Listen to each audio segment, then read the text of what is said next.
A continuación, Noticiero Telesucesos. Clasificación A. Apto para todo público.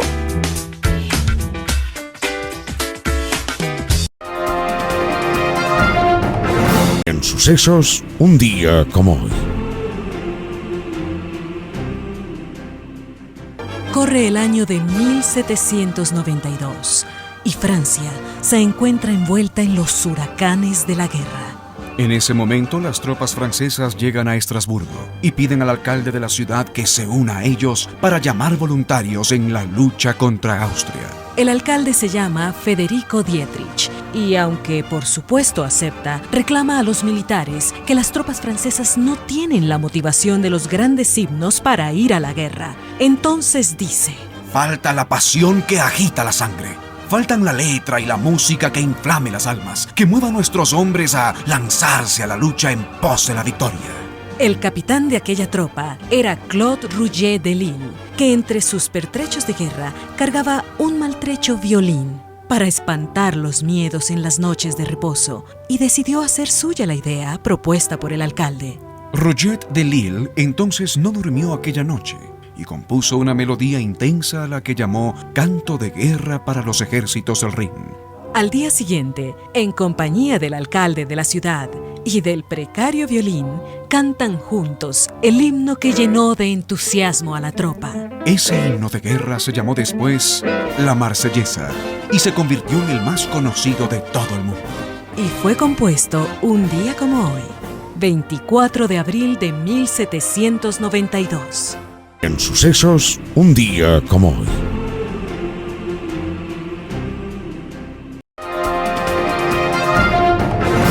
¿Qué tal, amigos? Bienvenidos a la presente edición de este viernes 24 de abril del 2026 del noticiero Telesucesos, el cual ustedes lo ven y lo escuchan desde cualquier parte del mundo a través de la señal 100% digital de www.telesucesos.net, en Facebook Telesucesos Quito y en YouTube Telesucesos HD. Vamos con los titulares de la presente emisión. Titulares. El ingreso promedio de los ecuatorianos cae mientras aumenta el empleo precario. Ministerio de Educación aclara que está vigente norma sobre uso de celulares en planteles. Gobierno expide nuevo reglamento para reorganizar el sistema penitenciario. Contraloría ya permite ver la información detallada de las declaraciones juradas, pero mantiene registro del solicitante. Plataforma por la Revocatoria de Novoa intentará conformarse en Quito. 9 sitios culturales y naturales del Ecuador ingresan a la lista indicativa del Patrimonio Mundial de la UNESCO. El editorial será de José Alvear, El Club de los Impedidos, pero en el poder. Tendremos entrevistas con Guido Egas, coordinador nacional de la Veeduría para designar fiscal general del Estado. El tema: proceso de elección del nuevo fiscal de la Nación. Valentina Zárate, ex contralora del Estado, habla sobre los requisitos en las declaraciones patrimoniales. Vamos con el desarrollo de la información. Un noticiero pensado para usted porque se lo merece. Nos acercamos a la realidad desde diferentes perspectivas. Noticiero Telesucesos. Primera parte del noticiero Telesucesos con las noticias más importantes del día.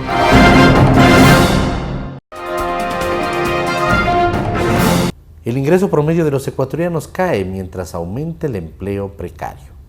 El llamado otro empleo no pleno, un tipo de empleo precario, aumentó en Ecuador en marzo del 2026, según la encuesta laboral del Instituto Nacional de Estadística y Censos. En el tercer mes del año, esta categoría laboral alcanzó una tasa del 34.8%, lo que representa un alza de 5.1 puntos porcentuales frente a igual mes del 2025. Según el INE, las personas que se encuentran en el otro empleo no pleno perciben menos del salario básico y o laboran menos de la jornada legal de 40 horas a la semana, pero no tienen deseo ni disponibilidad de trabajar más horas. En línea con esta realidad laboral, el ingreso promedio de los trabajadores en Ecuador disminuyó en marzo del 2026 con relación a marzo del 2025, pasando de $476 a 429.5. Eso representa una reducción del ingreso de $46.6 Y esto significa además que un trabajador promedio en Ecuador gana menos del salario básico unificado, que para este año se ubica en $482. El empleo pleno se sitúa en 32.1% en marzo del 2026, si bien un año atrás estaba en 34.2% para el INEC. No se trata de una diferencia estadísticamente significativa, por lo que podría tratarse de un error estadístico. Eso también es reflejo de un mercado laboral estancado.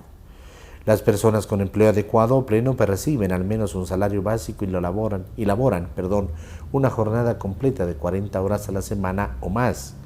La tasa de desempleo se ubicó en marzo en 2.9%. Para igual mes del 2025 se ubicaba en 3.3%, pero según el INEC no existe una diferencia estadísticamente significativa. Por otro lado, marzo cerró con la tasa de empleo informal más alta desde diciembre del 2024, de 56.3%, aunque si se compara con marzo del 2025, cuando estaba en 55.5%, no hay una variación estadísticamente significativa, dice el INEC. Ministerio de Educación aclara que está vigente norma sobre uso de celulares en planteles. El Ministerio de Educación aclaró sobre el uso de celulares en las instituciones educativas y acerca de la convivencia escolar dentro de los planteles. Según esta cartera de Estado, el uso de dispositivos móviles en las instituciones educativas continuará regulado bajo acuerdo ministerial. Detalló que en educación inicial y educación general básica no está permitido ni recomendado. En bachillerato su uso será excepcional, estrictamente para fines académicos y siempre bajo la autorización y supervisión del docente. Además, las autoridades han sido enfáticas en que los celulares no pueden ser exigidos como parte de la lista de útiles, lo que busca evitar desigualdades entre estudiantes. Este enfoque se complementa con el nuevo acuerdo de medidas socioeducativas y disciplinarias que prioriza la resolución de conflictos desde una perspectiva formativa sin eliminar los mecanismos de control. El objetivo, según lo planteado, es mejorar el ambiente escolar y promover una convivencia más saludable en la que se equilibre la disciplina, el uso responsable de la tecnología y la protección integral de los estudiantes. Gobierno expide nuevo reglamento para reorganizar el sistema penitenciario. El presidente Daniel Noboa firmó el decreto ejecutivo 366 con el que expide el nuevo reglamento del Sistema Nacional de Rehabilitación Social. La norma redefine la organización, funcionamiento y ejecución de políticas en el sistema penitenciario, con énfasis en rehabilitación y reinserción social. El documento establece que el reglamento regula la privación de la libertad, la ejecución de penas, los mecanismos de rehabilitación integral y los procesos de reinserción de personas privadas de libertad. Uno de los cambios más relevantes es la implementación de un sistema de clasificación de personas privadas de libertad según su nivel de peligrosidad. Esta medida busca evitar la mezcla de perfiles criminales y reducir los niveles de violencia dentro de los centros. El reglamento también refuerza el control interno, establece acciones para prevenir motines, mejorar la vigilancia y responder con mayor rapidez ante situaciones de riesgo. El Servicio Nacional de Atención Integral a Personas Privadas de la Libertad, SNAI, asume un rol central. La entidad estará dirigida por una autoridad designada por el Ejecutivo y tendrá a su cargo la administración de los centros, la seguridad, la organización de visitas y la coordinación con la policía y Fuerzas Armadas en casos críticos. En paralelo, el decreto mantiene el enfoque en rehabilitación, incluye programas educativos, proyectos productivos y seguimiento posterior al cumplimiento de la pena con el objetivo de reducir la reincidencia y facilitar la reinserción social. La normativa también abre la puerta a mejorar la infraestructura penitenciaria con la construcción, adecuación y mantenimiento de centros, así como la implementación de sistemas tecnológicos para el control y la seguridad. El gobierno plantea este reglamento como una respuesta a la crisis carcelaria que atraviesa el país, marcada por violencia, falta de control estatal y problemas estructurales. Contraloría ya permite ver la información detallada de las declaraciones juradas, pero mantiene registro del solicitante. La Contraloría General del Estado reabrió el acceso a la información detallada de las declaraciones patrimoniales juramentadas que constan en su página web, aunque mantiene el requisito de registrarse previamente para revisarlas. El pasado martes 21 de abril, el organismo reformó el reglamento para la presentación de dichos documentos. Quien desee tener información de las declaraciones juramentadas debe registrar el número y la fecha de expedición de su cédula y su correo electrónico al que le llegará una clave. Inicialmente, la declaración requerida aparecía con una marca de agua con el nombre del solicitante y solo incluía el nombre del funcionario y su patrimonio. Desde la tarde de este jueves 23 de abril del 2026, ya constan los datos de los bienes muebles e inmuebles, vehículos, cuentas bancarias, deudas con los bancos y tarjetas, entre otros. Plataforma por la revocatoria de Noboa intentará conformarse en Quito. Colectivos sociales y activistas intentarán conformar una sola plataforma para impulsar la revocatoria del mandato del presidente Daniel Noboa. El próximo martes 28 de abril del 2026, en la sede de la CONAIE en Quito, se desarrollará el primer encuentro. La convocatoria no tiene una firma de responsabilidad de organizaciones sociales. Aún así, el llamado es a conformar la plataforma unificada para la revocatoria del mandato al binomio Noboa-Pinto. En redes sociales, uno de los impulsores del encuentro es el abogado Washington Andrade. En su cuenta en la red social X difundió la convocatoria en la que se establece incluso un orden del día para la reunión. Allí se detalla que el objetivo será la constitución de dicha plataforma y posteriormente la elección de las personas que formarán parte de su coordinación. Asimismo, se presentará una aplicación bajo el nombre Revoca EC. La figura está contemplada en la Constitución y su procedimiento también se detalla en el Código de la Democracia. Así, en el artículo 105 de la Carta Magna se señala que las autoridades de elección popular, incluido el presidente de la República, pueden ser revocadas por la ciudadanía.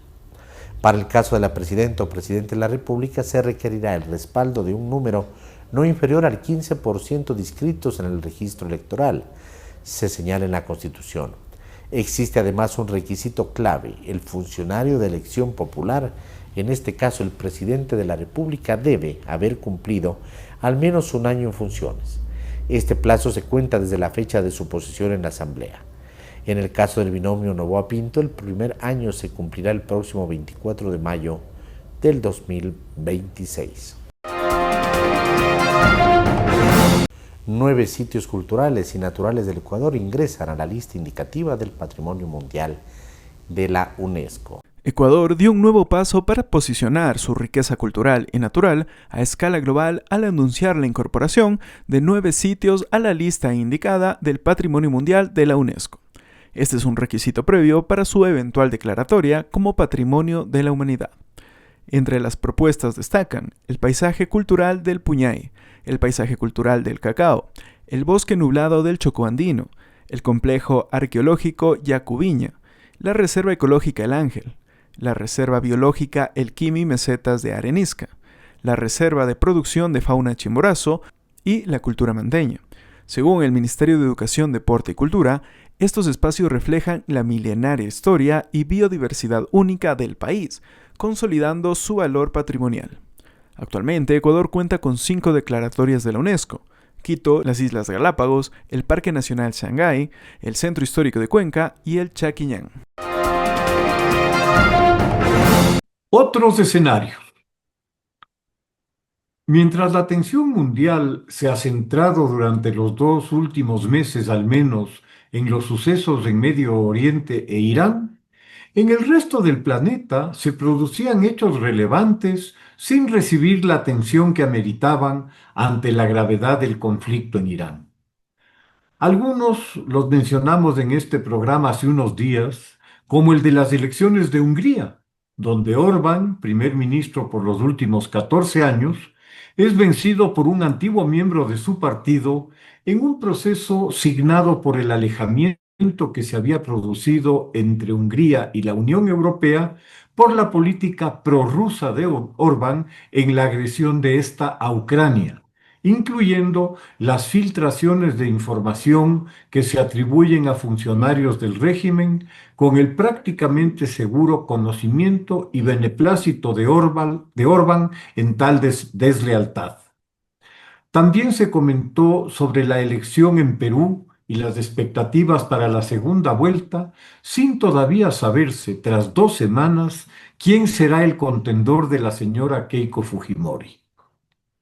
Pero poco se escucha de las próximas elecciones en Colombia, en la que se definirá el rumbo futuro de nuestra vecina del norte.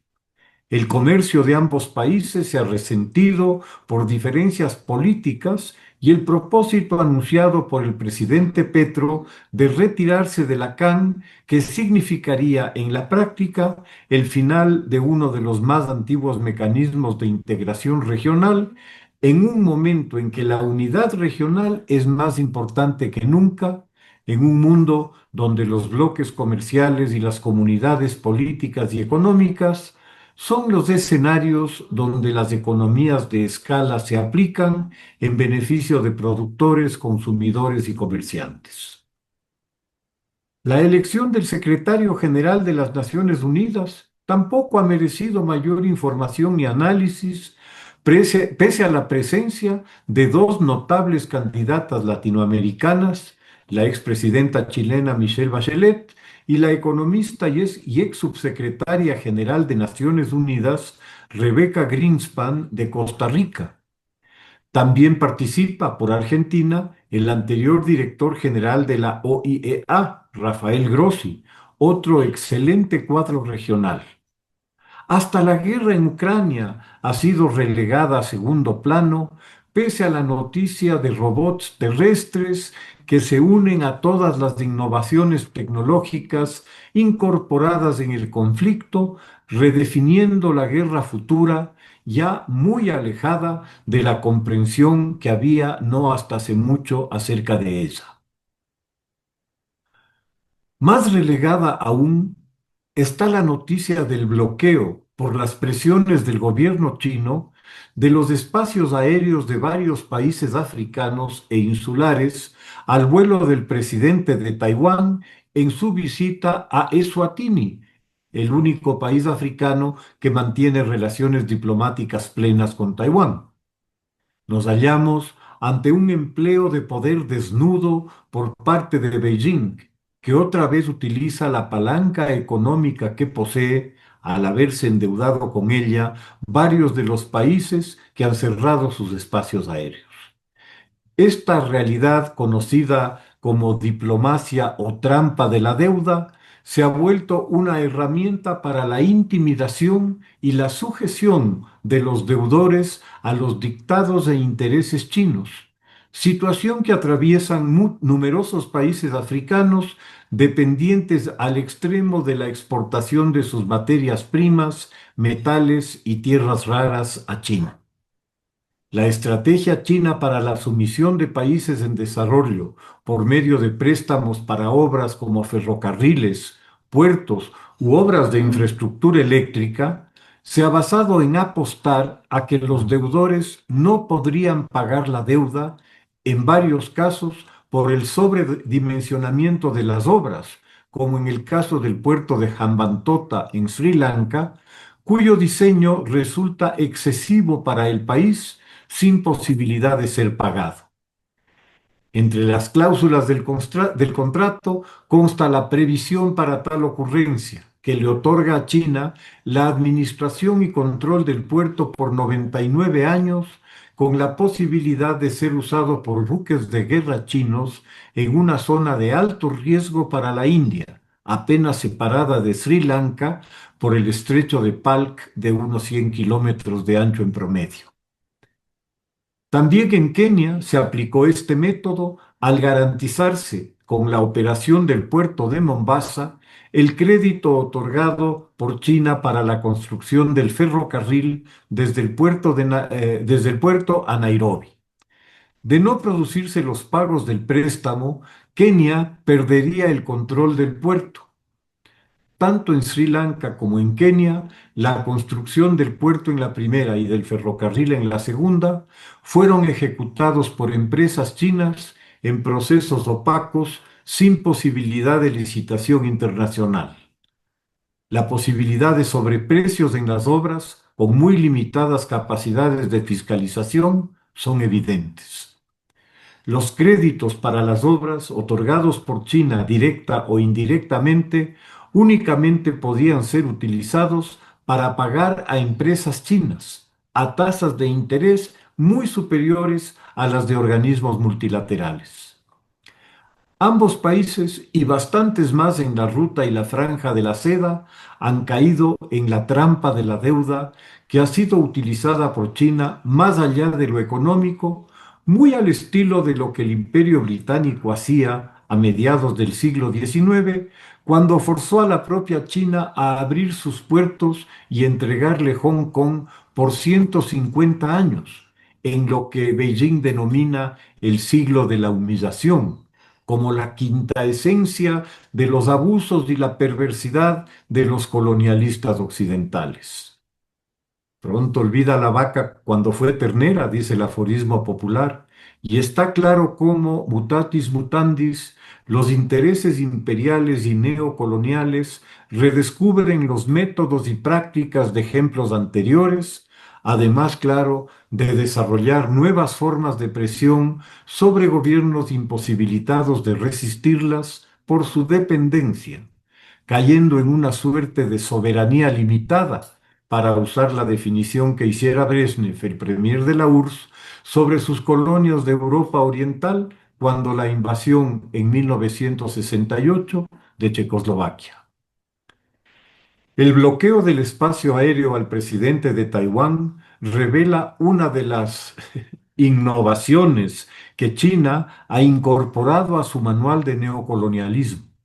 Su objetivo final, como se ha señalado repetidamente por Beijing, es la imposición de su autoridad sobre Taiwán, lo que significaría una decisiva derrota para el mundo democrático, en la región y el mundo, al apoderarse China de las más avanzadas industrias de microprocesadores del planeta, la clave para la carrera tecnológica mundial hacia la inteligencia artificial. Si a esto se agrega el abrumador control ejercido por China sobre las tierras raras y los minerales estratégicos, no queda duda sobre el resultado final. Esta situación constituye uno de los más graves riesgos de conflicto global por la importancia decisiva de la producción tecnológica taiwanesa para las industrias eléctricas y electrónicas del mundo, que pasarían en la práctica a ser rehenes de un régimen que, como se puede apreciar en este último incidente, está dispuesto a usar cualquier medio para lograr sus fines. Es extraño que la solución más obvia para prevenir unos riesgos tan evidentes, que por otro lado obligaría a China a mostrar cuál es su real postura sobre unos principios que ha declarado defender, la autodeterminación de los pueblos, entre otros. Nada más sencillo que organizar, bajo supervisión de Naciones Unidas, un referéndum en Taiwán para establecer si sus ciudadanos desean incorporarse a China o mantenerse como Estado independiente. He ahí una acción que devolvería sentido y protagonismo a Naciones Unidas, tan venida menos últimamente, al desactivar un escenario que fácilmente puede ser catastrófico. Muchas gracias. En Radio Sucesos estuvo Guido Egas, coordinador nacional de la Veeduría para designar fiscal general del Estado. El tema, el proceso de elección del nuevo fiscal de la Nación. Escuchemos lo que opina. Efectivamente, como lo había mencionado Verónica, este concurso es trascendental para nuestro país, pero lamentablemente desde su inicio ha tenido una serie de cuestionamientos a tal punto de que el anterior coordinador, subcoordinadora, secretario y alrededor de 20 veedores pusieron su renuncia por la falta de garantías que se habían presentado. Nunca hubo una respuesta de parte del Consejo de Participación Ciudadana a las 35 observaciones que se envió. Apenas 2 tuvieron una respuesta bastante simple, pero las de fondo no han sido respondidas aún. Precisamente el 13 de abril de este año nos reorganizamos y la mayoría de los veedores, de los 354 veedores a nivel nacional, por mayoría me eligieron para yo ser ahora el portavoz de la veeduría ciudadana. Hay serios cuestionamientos dentro de los que nosotros hemos podido poner en consideración en este corto tiempo en el que estoy en la coordinación, es que nosotros habíamos observado que habían postulantes que habían sido admitidos sin haber cumplido con la documentación necesaria que tienen que presentar en sus expedientes.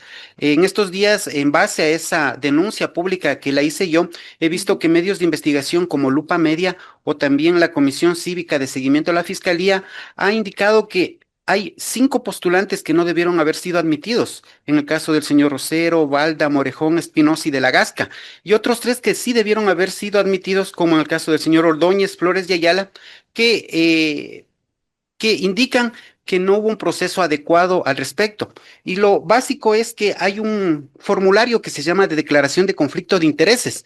Este formulario es diferente para los comisionados, quienes quieren ser los responsables de la calificación de los expedientes para fiscal, y otro muy distinto, el que tienen que presentar los postulantes para ser fiscal. En este caso, hay uno de los postulantes del que había solicitado que yo renuncie, que no presentó el adecuado, en vez de presentar el que tenía que ser para fiscal, presentó para comisionados, además de de las otras observaciones que yo había hecho.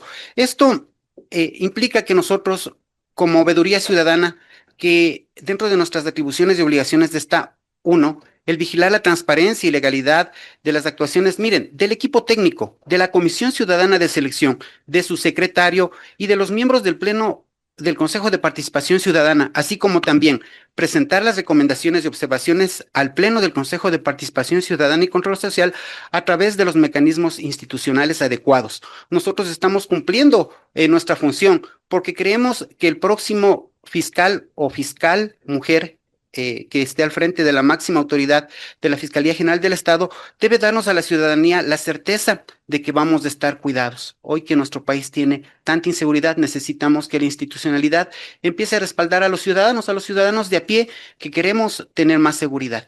Ahora, Guido, usted tuvo altercados lamentablemente con uno de los comisionados del que era delegado de la función ejecutiva, con David Flores.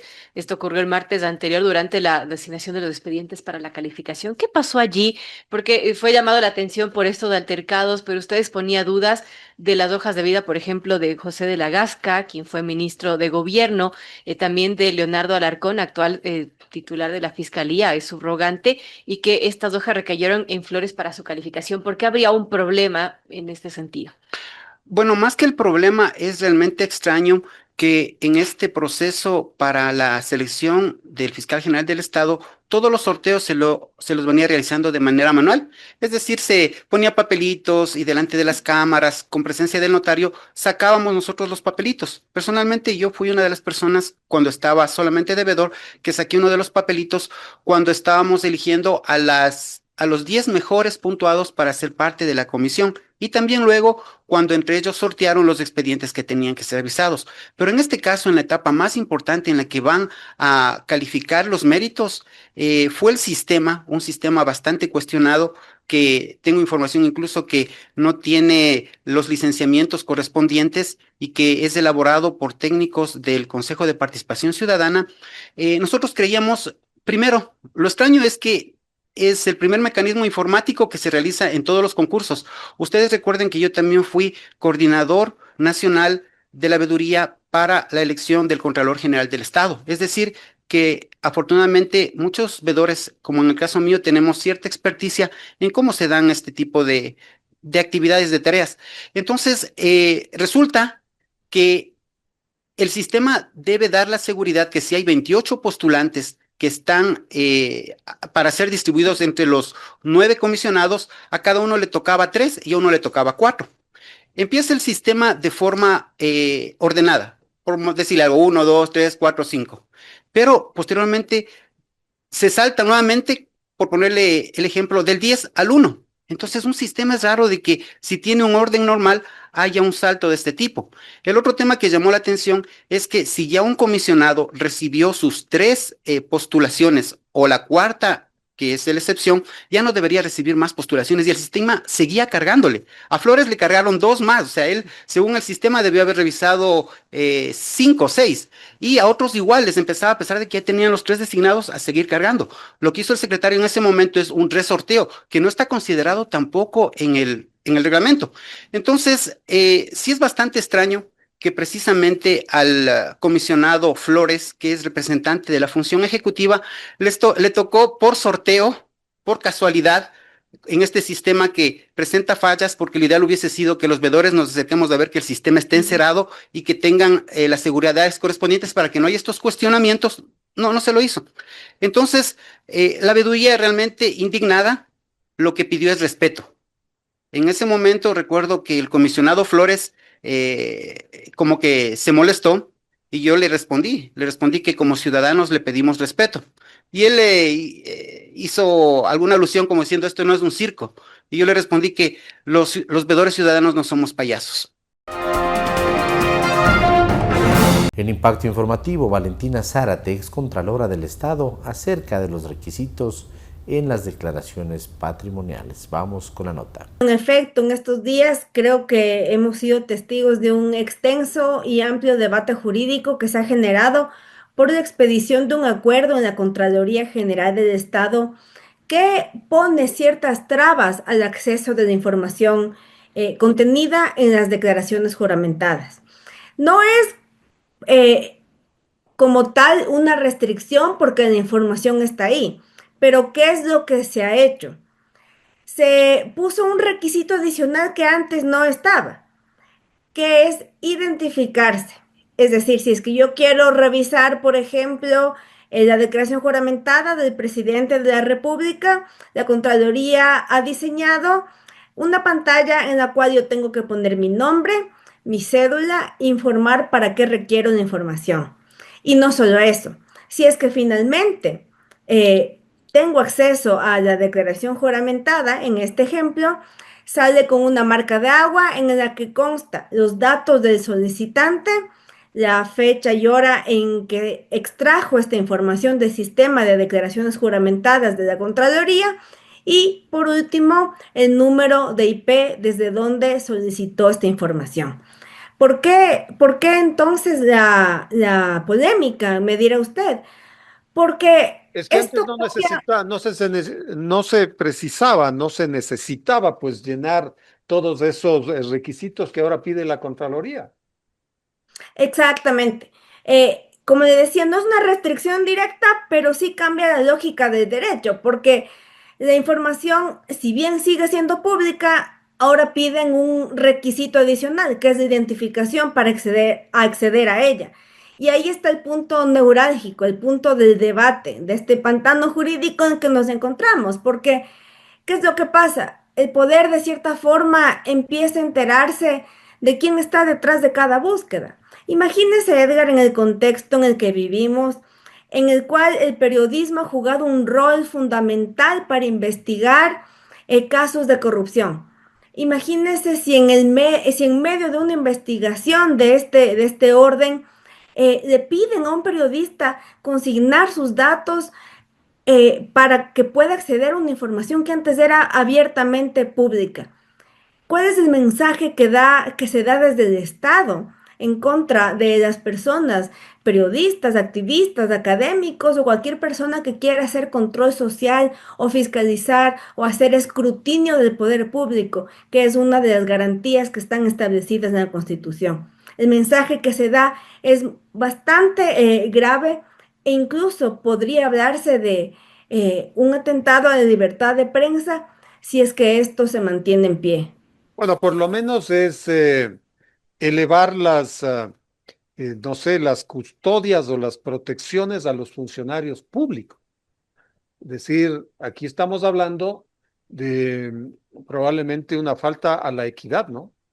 ¿Cómo así los funcionarios públicos tienen estas prerrogativas y por qué se elevan, ¿no es cierto? Se eleva su jerarquía sobre el resto de los ciudadanos. Aquí tenemos ciudadanos de primera y otros de segunda. Aquí resulta que hay unos intocables. Mire, y usted aquí ha dado en la diana y ha tocado un punto esencial. los funcionarios públicos, por principio, digamos que tienen un poco menos de derecho a la privacidad. ¿A qué me refiero? No estoy diciendo que no tengan derechos o que sus datos personales y personalísimos tengan que ser vulnerados. No estoy hablando de eso. Me refiero a que cualquier ciudadano que opte por trabajar para el Estado, que entre a la carrera al servicio público, pierde ciertas garantías, ciertas protecciones especiales que tiene la ciudadanía. ¿Por qué razón? Porque las normas internacionales y nuestra Constitución están de acuerdo en que la ciudadanía puede hacer un escrutinio del poder público, un escrutinio del trabajo de los servidores públicos que reciben un sueldo con dinero público, dinero del Estado. Entonces, alegar, como ha hecho la Contraloría, que se está protegiendo los datos personales de los funcionarios públicos, levanta ciertas alertas, porque esto se está haciendo a costa de los datos personales que sí tienen que consignar periodistas, activistas, académicos o cualquier persona que busque acceder a esta información para hacer control social.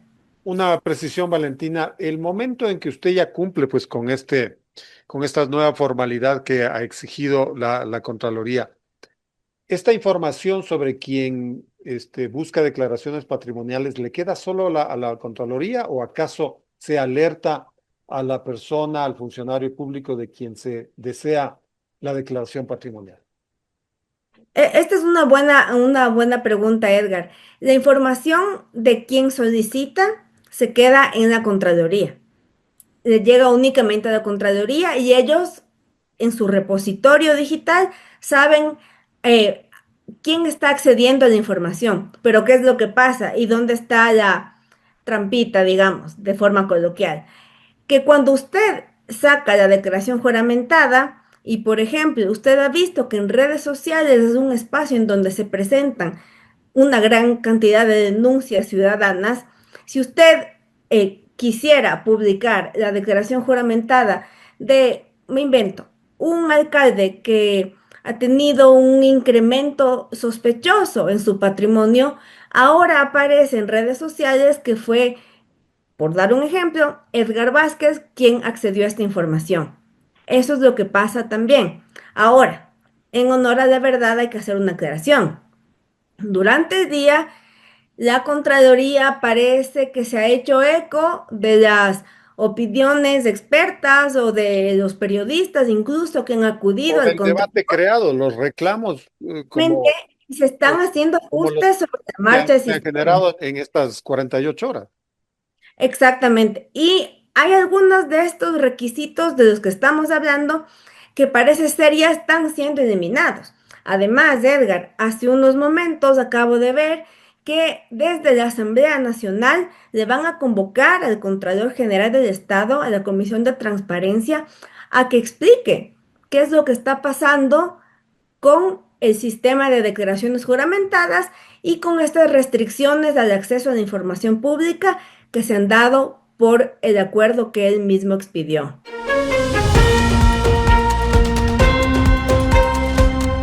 El Club de los Impedidos, pero en el poder. Artículo de José Alviar publicado en Diario La Hora. En los últimos meses el país ha sido testigo de una preocupante práctica: la designación de funcionarios con claros impedimentos legales, éticos o técnicos para ejercer cargos públicos. No se trata de errores aislados, sino de un patrón que erosiona la confianza ciudadana y envía un mensaje peligroso. Aquí no importa la idoneidad, sino la conveniencia. ¿Cómo es posible que en un Estado con normas claras sobre inhabilidades se nombre autoridades que desde el primer día arrastran cuestionamientos? La respuesta no es técnica, es política. Se prioriza la lealtad sobre la capacidad, el cálculo sobre la transparencia, y el costo lo gana el país, o lo paga, mejor dicho, el país entero. Cada funcionario con impedimentos no solo compromete su gestión, sino que debilita la institucionalidad. Sus decisiones quedan bajo sospecha, sus actos expuestos a nulidades y el sistema entero se vuelve más frágil. Es como construir sobre arena. Tarde o temprano, todo colapsa. Lo más grave no es el nombramiento en sí, sino la normalización del escándalo. Se denuncia, se debate unos días y luego se olvida. Mientras tanto, el aparato público sigue operando con piezas defectuosas. El Ecuador no necesita más improvisación ni favores políticos, necesita funcionarios probos, capaces y sin sombras. Porque cuando el poder se llena de impedimentos, el verdadero impedido, es el avance del país.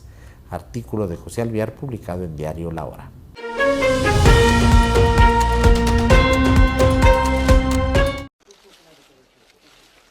Los soldados rusos que participaron en la invasión a gran escala de Ucrania deberían ser excluidos de por vida del espacio Schengen, según ha declarado a Euronews el primer ministro de Estonia, Kristen Michal.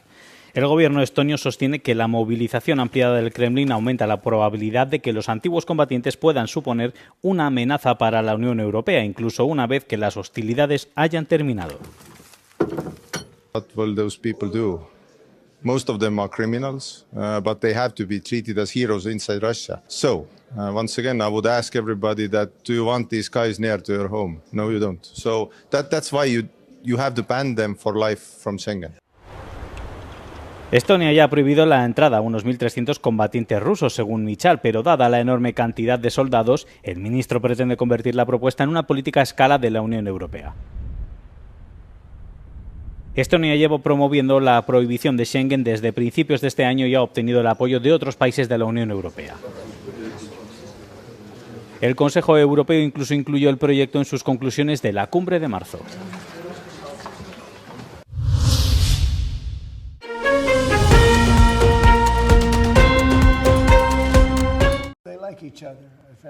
Donald Trump anuncia la prolongación por 3 semanas del alto el fuego entre Israel y Hezbolá, acordado por Beirut y Tel Aviv. La tregua inicial de 10 días que entró en vigor el viernes pasado expiraba el lunes. Trump calificó de exitosa la segunda ronda de conversaciones entre los embajadores de ambos países. Israel wants peace with Lebanon, and Israel wants security for its citizens. We're united with the Lebanese government in wanting to rid the country of this malign influence called Hezbollah. Thank you so much, President Trump. Thank you for your leadership, for making sure to be presiding over this historic moment. And I think with your help, with your support, we can make Lebanon great again. Mientras prosigue la escalada de tensiones entre Irán y Estados Unidos y el enfrentamiento en el Golfo Pérsico se intensifica con la incautación de buques por ambas partes. El jueves, el presidente Trump ordenó al ejército estadounidense que disparara a matar a cualquier buque iraní que intentara minar el estrecho de Hormuz. Irán, por su lado, acusa a Estados Unidos de obstaculizar las negociaciones mediante el bloqueo y las amenazas y afirma que Washington está incumpliendo sus compromisos.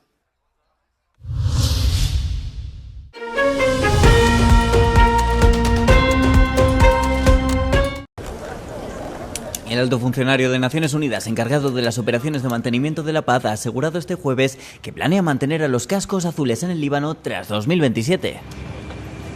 Eso sí, Jean-Pierre Lacroix ha asegurado que el contingente que probablemente se quede en el sur del país tras esta fecha será menor del que existe hasta ahora.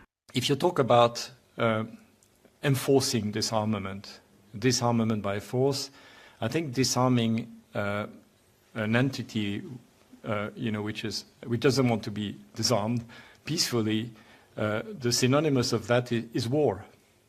That is not peacekeeping. El subsecretario general de Operaciones de Paz de Naciones Unidas ha añadido que la presencia de las fuerzas israelíes en el Líbano viola la resolución 1701 del Consejo de Seguridad de la ONU, la cual puso fin a la guerra de 2006 entre Israel y Hezbolá. Jean-Pierre Lacroix también ha pedido soluciones políticas al conflicto en curso en Líbano. The situation in Lebanon will have to be solved through a political agreement, and a political agreement that will be implemented by the Lebanese authorities, again with the support of the international community. Líbano e Israel han iniciado una segunda ronda de negociaciones directas en Washington este mismo jueves.